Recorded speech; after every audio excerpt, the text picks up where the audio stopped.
I'm about to tell you something most travelers never hear until it's too late. Right now, thousands of passengers are breezing through airport security, thinking they've done everything right. Liquid rules checked, boarding pass ready, shoes off, laptop out. Yet their phone, the device their entire life lives inside, is quietly raising red flags they don't even know exist. Not because of what they did, but because of what they installed. 5 innocent-looking apps that can trigger further screening, get your electronics swabbed, get you pulled into secondary inspection, and in rare cases, delay or even deny your entry. And no, this isn't about illegal content or suspicious activity. It's about misunderstanding, patterns, and automated digital screening systems that flag travelers before a human ever sees them. Airports today aren't just scanning bags. They're scanning behavior. They're scanning digital footprints. They're analyzing risk before you even hand over your passport. And here's what almost nobody realizes. You don't need to be hiding anything to look suspicious. You just need to appear unpredictable to a system that favors clear, traceable behavior. By the end of this video, you'll know exactly which apps to remove before flying, why they raise flags, and how travelers accidentally trigger phone checks without ever realizing it. Let's begin. Imagine this. You're at the airport, relaxed, boarding pass in hand. You breeze through initial security, shoes, belt, personal items, all good. You feel prepared. Suddenly, you're directed aside. Sir, ma'am, we need to take an additional look at your device. It feels random, but it wasn't. Something on your phone matched a profile. Not illegal, not dangerous, just unexplained. And airports don't like unexplained. No officer tells you what triggered it. Most passengers assume it's just random. It rarely is. And it often starts with communication apps. Apps designed to protect privacy, great for personal life, not always for border crossings. Apps linked to international communication, normal for global travelers, suspicious for someone who looks domestic. Apps you haven't opened in months and can't explain if asked. The first category? Encrypted messaging apps you forgot you installed. And listen closely. I am not saying these are bad apps. Some of them are brilliant for privacy and everyday life. But at an airport, they raise questions faster than anything else. Picture this scenario. Months ago, you downloaded an encrypted messaging app because someone sent you a link. Maybe it was for a group project, a club, a side gig, or a friend overseas. You used it once, then forgot about it. But to airport security, that dormant app does not look like a forgotten tool. It looks like a hidden channel. It looks like something you don't want seen because there's no recent activity to justify its presence. The software systems that flag accounts don't think, oh, they probably forgot. They think, why is this here? Most travelers never realize that questioning uncertainty is part of modern airport screening logic. And here's the twist that surprises people. It's not the use of encrypted apps that raises flags. It's the absence of context. People who use an encrypted messaging app every day, clear behavior pattern. People who installed it and never touched it again, unknown behavior pattern. Unknown behavior gets attention. Before every international trip, scroll through your apps and ask yourself one question. Could I quickly and confidently explain why this app is here? If the answer is no, remove it for travel. Reinstall it later if you need it. No downside, only safety. And if you're thinking, really, they noticed that? Let me put it this way. Modern travel security cares less about what you have and more about whether it makes sense that you have it. If that surprised you, the next one is even more misunderstood. Dating apps. And no, it's not about romance, privacy, or embarrassment. It's about geography. See, most dating apps store location history. They create movement patterns. They show social circles and matches in different regions. Completely normal for a frequent traveler. Totally harmless. But imagine this scenario. You open an app and there's activity in 3 different countries, across 2 continents, yet your passport only shows one recent stamp. You know the explanation. Maybe you used a VPN for privacy. Maybe you changed locations manually for fun. Maybe you were planning a future trip. But the system doesn't see fun or privacy. It sees a mismatch. And mismatches are what trigger deeper screening. In a world where digital footprints help verify travel stories, Having footprints that don't match your passport creates questions. Most travelers would never link a dating app to a border screening issue, yet it happens quietly all the time. Not because anyone cares who you're dating, but because your digital location trail is now part of your travel identity. And here's the ironic part.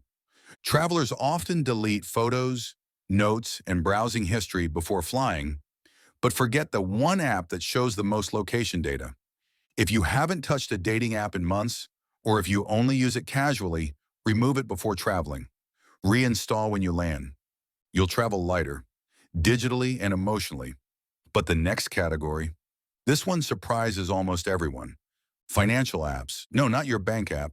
Those are expected, not your airline card.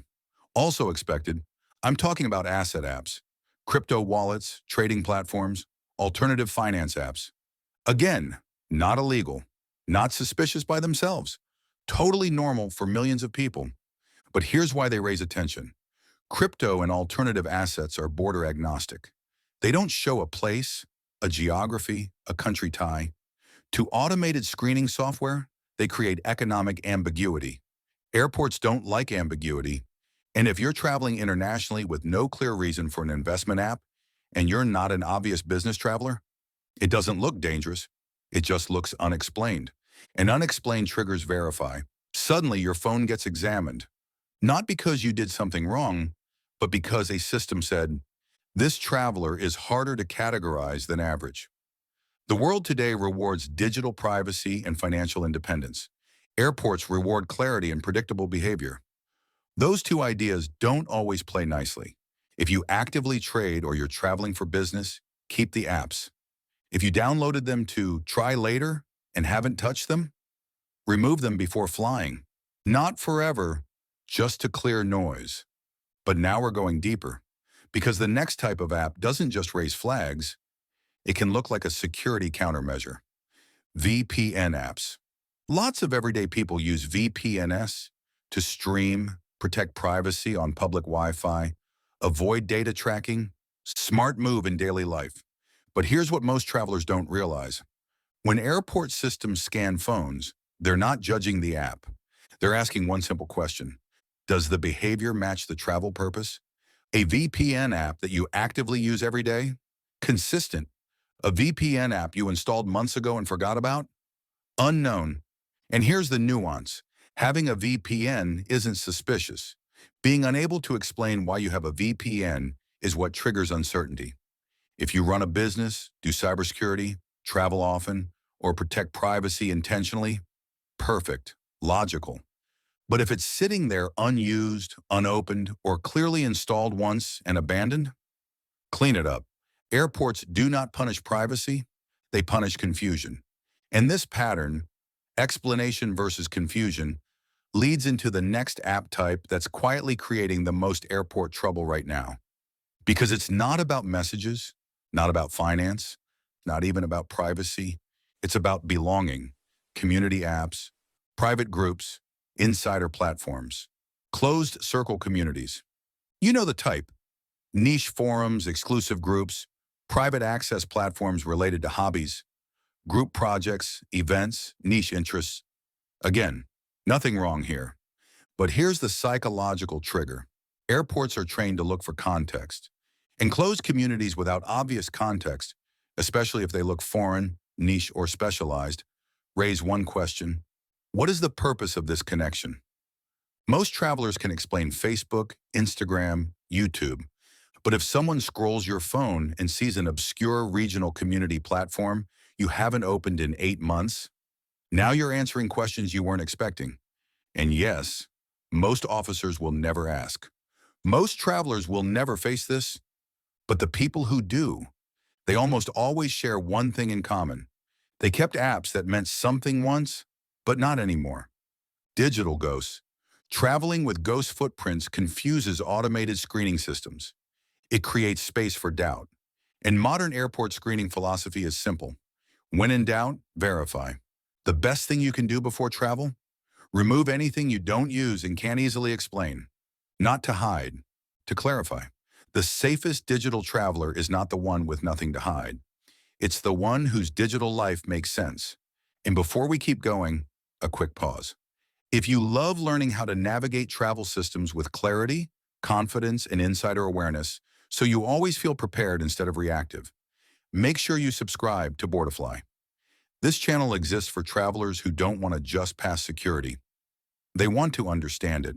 Who don't just want cheap flights, they want smart travel.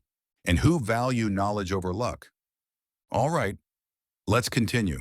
Because there's one last digital habit that raises more airport suspicion than any app.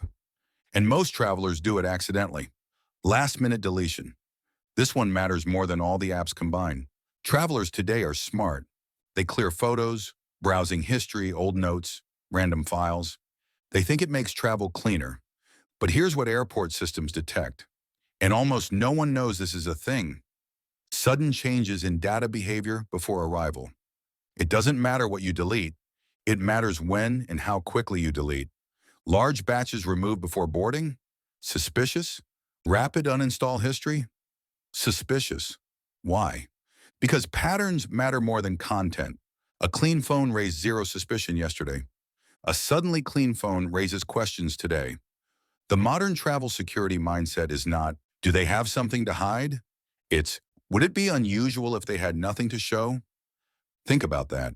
A phone that looks intentionally scrubbed can create more noise than a phone with everyday mess. Travel rewards preparation, not panic. Clean up gradually, not in a rush. Remove apps you don't use.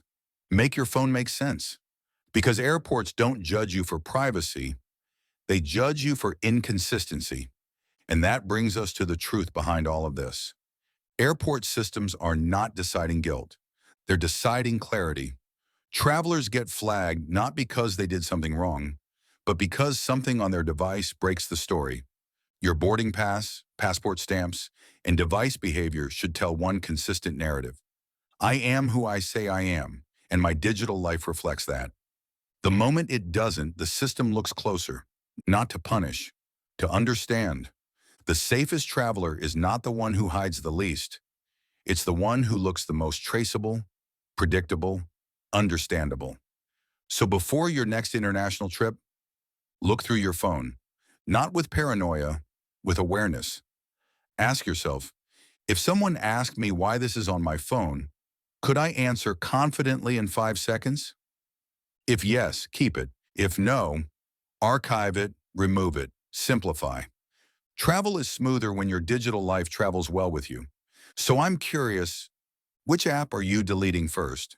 The VPN you forgot you installed, the old crypto app, or the dating app you haven't opened since last spring?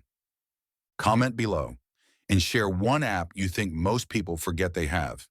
And if you want more insider travel intelligence, the kind that lets you move through airports confidently, calmly, and with a quiet advantage, subscribe to BoardiFly. Because here we don't just fly, we fly smarter. Until next time, fly smarter.